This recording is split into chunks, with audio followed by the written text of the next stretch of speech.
Thank you, Mr. Chair. Mr. Chair, Commerce Committee reviewed the annual report of Mighty River Power. Mighty River Power has total revenue of $1.5 billion in the year 2011 and 12, with after-tax profit of $67 million.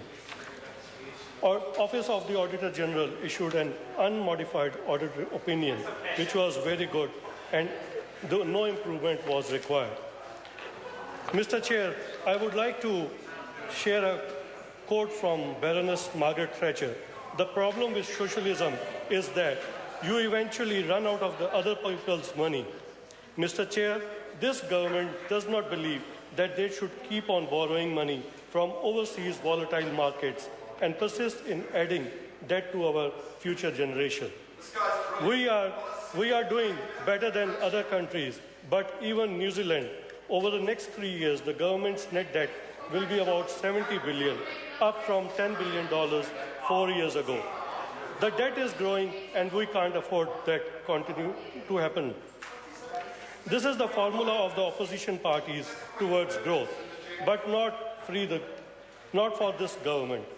Sir, in 2011, when the National Party went out to campaign for the general election, it was made clear that we will sell minority shares held in some of the state-owned entities.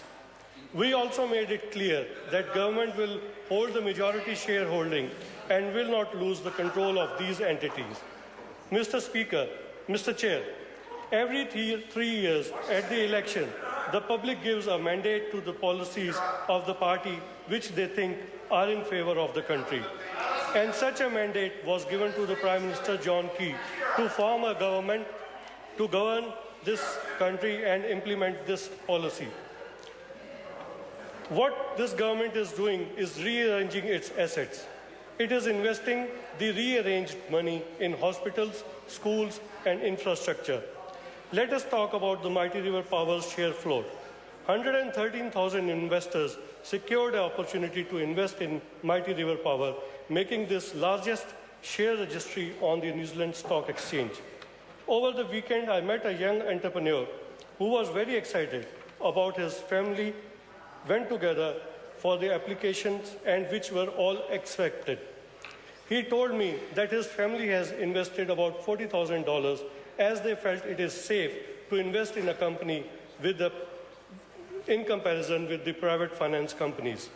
Another interesting fact I would like to share with this House, apparently 77,000 investors did not have common shareholder number, which indicates that they all were first-time investors.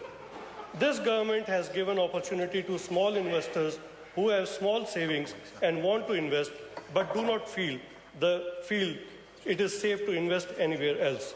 This is one of the such opportunities to such small investors to invest in companies which have track records.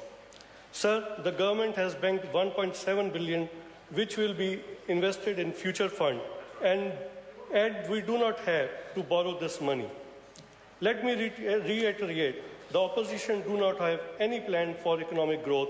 The national government, led by the Prime Minister, is focused on attracting new investments, and that will benefit this country, whereas Labour and Green have plans exactly opposite to this.